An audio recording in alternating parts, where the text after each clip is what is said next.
Selamat pagi, salam sejahtera bagi saudara-saudara sekalian. Mari kita berdoa untuk merenungkan firman Tuhan. Ya Tuhan, kami mohon kepadamu, baharuilah hati dan pemikiran kami, supaya seluruh kehidupan kami hanya tertuju kepada firman-Mu pada pagi hari ini. Dan biarlah firman-Mu itu Tuhan, sungguh mengubahkan kehidupan kami, supaya kami semakin serupa dengan Kristus. Di dalam nama Tuhan Yesus kami berdoa. Amin. Saudara-saudara, firman Tuhan dari Yohanes pasal 7 ayat 14 sampai 24. Waktu pesta itu sedang berlangsung, Yesus masuk ke bait Allah lalu mengajar di situ. Maka heranlah orang-orang Yahudi dan berkata, "Bagaimanakah orang ini mempunyai pengetahuan demikian tanpa belajar?" Jawab Yesus kepada mereka, "Ajaranku tidak berasal dariku sendiri, tetapi dari Dia yang telah mengutus aku. Barang siapa mau melakukan kehendaknya, ia akan tahu entah ajaranku ini berasal dari Allah, entah aku berkata-kata dari diriku sendiri. Barang siapa berkata-kata dari dirinya sendiri, ia mencari hormat bagi dirinya sendiri.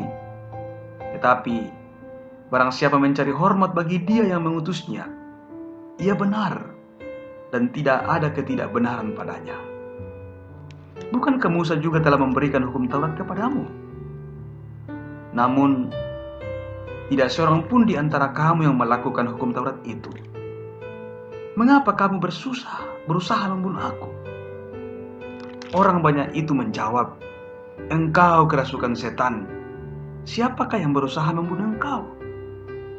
Jawab Yesus kepada mereka, "Hanya satu perbuatan yang kulakukan, dan kamu semua telah heran. Jadi Musa menetapkan supaya kamu bersunat. Sebenarnya sunat itu tidak berasal dari Musa, tetapi dari nenek moyang kita. Dan kamu menyunat orang pada hari Sabat. Jikalau orang menerima sunat pada hari Sabat, supaya jangan melanggar hukum Musa, mengapakah kamu marah kepadaku? Karena aku menyembuhkan seluruh tubuh orang manusia pada hari Sabat. Janganlah menghakimi menurut apa yang nampak, tetapi hakimilah dengan adil." Demikian firman-Nya. Saudara-saudara, renungan edisi 6 Juli 2020 yang luar biasa berlagak biasa saja, dan yang biasa malah berlagak luar biasa. Saudara-saudara, ada ungkapan bijak seperti ini. Orang bijak akan merasa malu jika tindakannya tidak lebih baik dari kata-katanya. Dan orang yang tinggi hati akan merasa bangga jika kata-katanya menggema, meski tanpa ada aksi dan tanpa bukti. Orang yang tinggi hati itu berkata-kata dari dirinya sendiri dengan tujuan untuk mencari hormat bagi dirinya sendiri pula. Ayat 18a bacaan kita. Saudara-saudara, pada usia 12 tahun, John Sung sudah dikenal sebagai pendeta cilik yang pandai berkhotbah di daerah Tiongkok. Namun, ia sangat sulit mengendalikan amarah karena kesombongannya. Dan ketika berkuliah di Amerika, berkat kecerdasannya, dia meraih gelar doktor dalam bidang kimia. Kepandaiannya sangat menonjol, membuatnya mendapatkan begitu banyak penghargaan selama berada di Amerika. Dan setelah selesai perjuangan di Amerika, dalam perjalanan naik kapal kembali ke Tiongkok, ia menyadari berbagai penghargaan yang ia dapatkan bisa saja menggodanya untuk kemudian memegahkan diri. Lalu saudara-saudara, ia membuang semua medali dan penghargaan yang ia terima di Amerika dibuangnya ke laut, dan hanya menyisakan ijazah doktor untuk menyenangkan hati ayahnya. Dan pada akhirnya dia kembali ke Tiongkok dan menjadi hamba Tuhan sampai ajal menjemputnya. Saudara-saudara, itulah pendeta John Sung.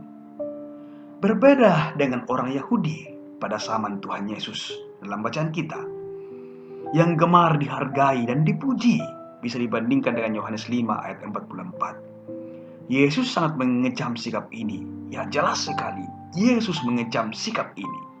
Namun saudara-saudara, sikap ini masih terus dipelihara manusia, bahkan di dalam gereja. Ada orang-orang yang ingin selalu menonjolkan diri supaya terus dihargai.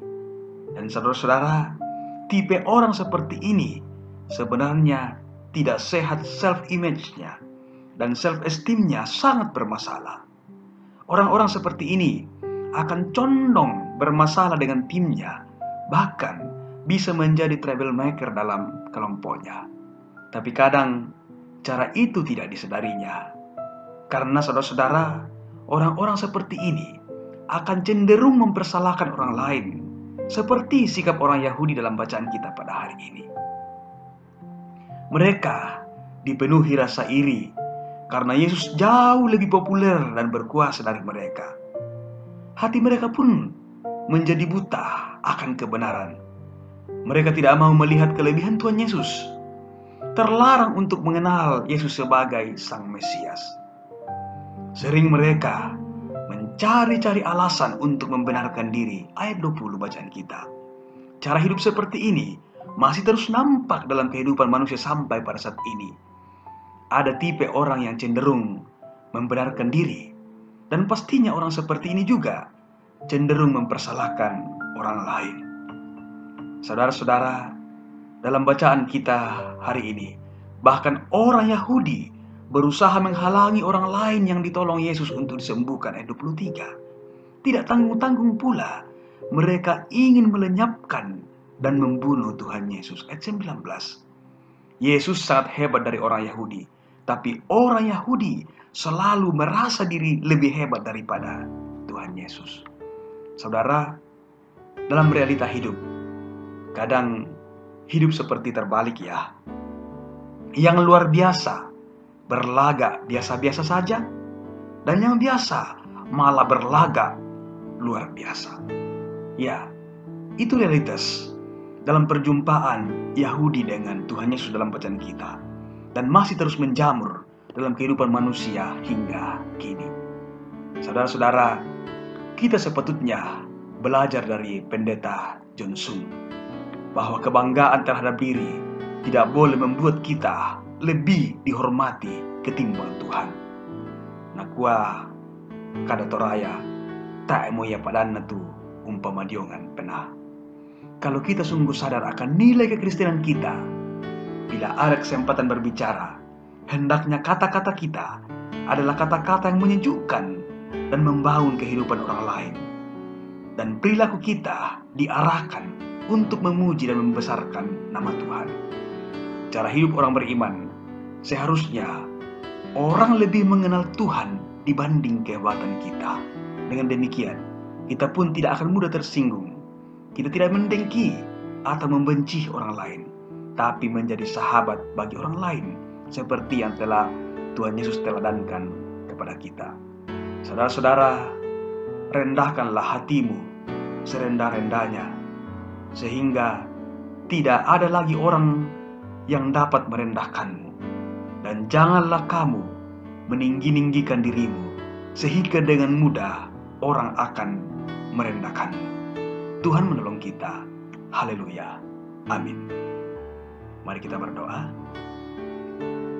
Ya Tuhan, terima kasih untuk firman kehidupan yang kami dengarkan, kami alami pada pagi hari ini. Tolonglah kami Tuhan, supaya kami berkata-kata, supaya kami bertindak di dalam terang firman Tuhan. Biarlah kami tidak menjadi orang-orang yang selalu ingin mencari penghormatan, ingin mencari pujian, tapi biarlah Engkau yang dipuji dari cara hidup kami yang baik. Tuhan, kami terbatas, karena itu kami mohon tuntunan Roh Kudus-Mu menuntun kami, supaya kehidupan kami semakin serupa dengan Kristus. Ampuni kami Tuhan, di dalam nama Tuhan Yesus kami berdoa. Amin.